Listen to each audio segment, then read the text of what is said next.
Britney's highly anticipated memoir, The Woman in Me, has finally hit shelves, and let me tell you, it's packed with explosive revelations. It dives headfirst into exposing Justin, who for years painted himself as a victim, capitalizing on Britney's struggles to boost his own career. Well, Britney is turning the tables now. We're lucky individuals to get to do something that we love to do. Britney spilled the beans on Justin's infidelity, him pressuring her into an abortion, and even pulling off a fake accent in front of black individuals. Let's not forget how Justin allowed Janet Jackson to take the fall after the Super Bowl incident, a move that came right after he emulated much of Michael Jackson's style. Oh, and who can overlook Pharrell admitting that most tracks on Justin's debut album were actually Michael Jackson rejects? It's quite a reminder of Justin's controversial track record.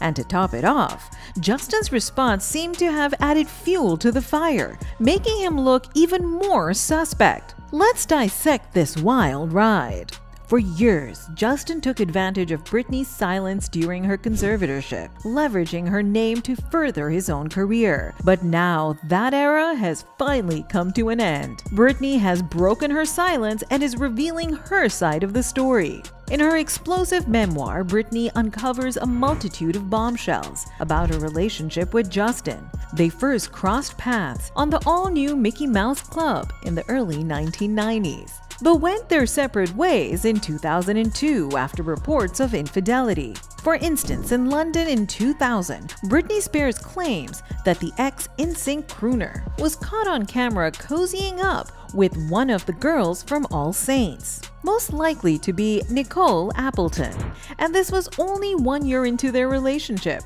In her memoir, Spears spills the tea that Timberlake on a tour later on boasted to one of her dancers about a hookup in Las Vegas, proudly declaring, "I hit that last night." In a dramatic turn, Timberlake dropped his track, Cry Me a River, accompanied by a music video that appeared to portray their split, featuring a model who looked an awful lot like Spears. The vid also hinted at the potential of Spears being disloyal to the former NSYNC star. Talk about being shameless! Britney was shocked. I think it looks like such a desperate attempt personally. But that was a great way to sell the record. He's smart. Britney faced a lot of backlash for breaking Justin's heart. Wesley Morris, a New York Times critic, explains it like this. The way people treated her, to be very high school about it, was like she was the school slut and he was the school quarterback. Not only that, but Britney Spears dropped perhaps the most shocking bomb when she revealed that she became pregnant while dating Justin back in the early 2000s. But Justin definitely wasn't happy about the pregnancy. He said we weren't ready to have a baby in our lives, that we were way too young. The pop star went on to say with Justin's unwillingness to start a family, she had to make a painful decision to terminate the pregnancy. I'm sure people will hate me for this, but I agreed not to have the baby. I don't know if it was the right decision. If it had been left to me alone, I never would have done it. And yet Justin was so sure that he didn't want to be a father. Britney claimed that Justin also cheated on her with another famous woman, but refused to reveal her name as she has a family of her own now. Some speculate it was Jenna Devan, who used to be Justin's backup dancer, and revealed that she dated Justin after his split from Britney. Apparently his habit of cheating still hasn't gone away. Justin Timberlake cheated on his current wife, Jessica Biel, with actress Olivia Munn during a 3-day fling, leading Munn to believe that he had left Biel. They both went to her hotel and were openly affectionate, according to an insider. Justin's rep strongly denies the allegations, and Munn's spokesperson has refused to comment. In New Orleans, during the filming of Palmer, a series of photos emerged showing Justin Timberlake holding hands with his co-star, Alicia Wainwright, at a bar in December 2019. These photos also revealed Wainwright placing her hand on Justin Timberlake's knee, although a source claimed they were just friends and nothing inappropriate occurred. Timberlake responded publicly, acknowledging a lapse in judgment. "I drank way too much that night and I regret my behavior. I should have known better. This is not the example I want to set for my son, Silas." The memoir also entails many incidents exposing Justin as a culture vulture. The 2004 Super Bowl incident takes center stage as a stark example.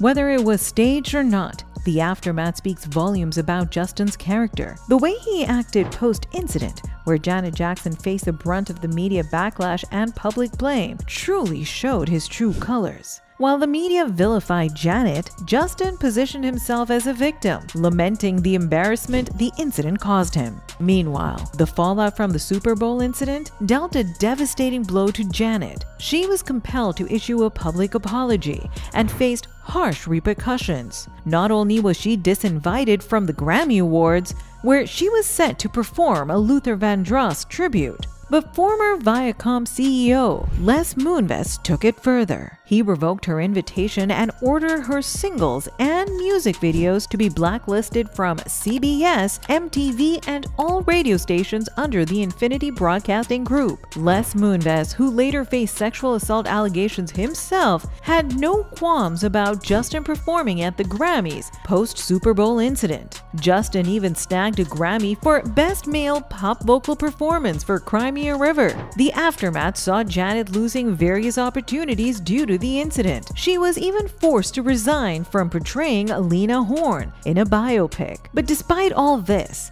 Justin didn't come to her defense. In stark contrast, Justin's career remained unscathed, with the mainstream media downplaying his involvement and shifting the focus onto Janet. Janet maintained her dignity and refrained from publicly criticizing Justin. However, during an appearance on The Oprah Winfrey Show in 2006, her distress was evident as she expressed her belief that Justin was a friend. All the emphasis was put on me, not on Justin. And Justin, we were friends.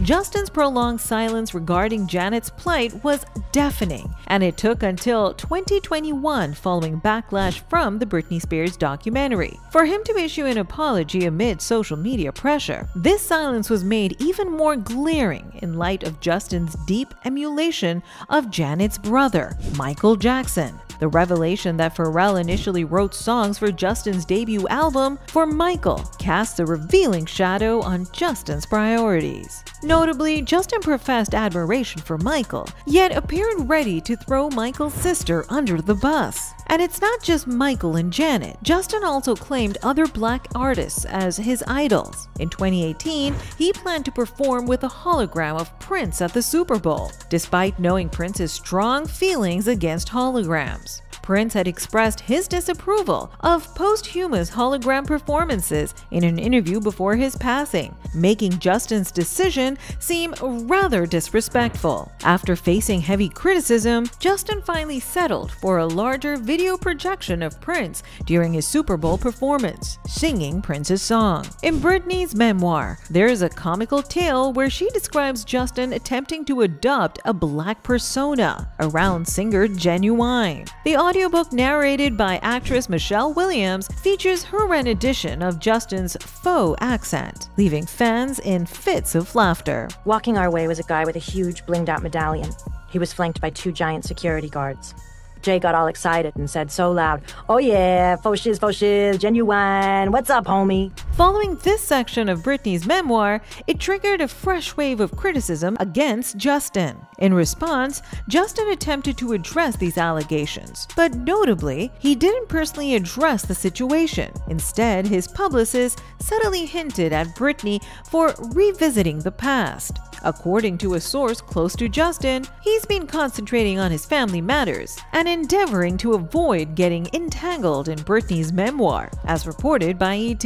In recent years, Justin has tried to be supportive of Britney from a distance. They dated so long ago, but he still has respect for her Justin and Jessica just want everyone to grow and evolve instead of continuing to bring up the past. Fans are not buying into Justin's shady response. When Britney was constrained by her conservatorship, Justin was frequently the one referencing their relationship for publicity. However, now, suddenly, he seems to have lost interest in revisiting the past. As a Twitter user says, "I remember being 16, 17 when Britney Spears was talked about often, especially by the gross Perez Hilton. It was always about her body, her virginity, her relationship. It was sickening. And I do think Justin Timberlake used that breakup to make money and further humiliate her." So there you have it, folks. What are your thoughts on Britney's eye-opening memoir and Justin's response? Let us know in the comments. We'll see you next time. Until then, stay juicy!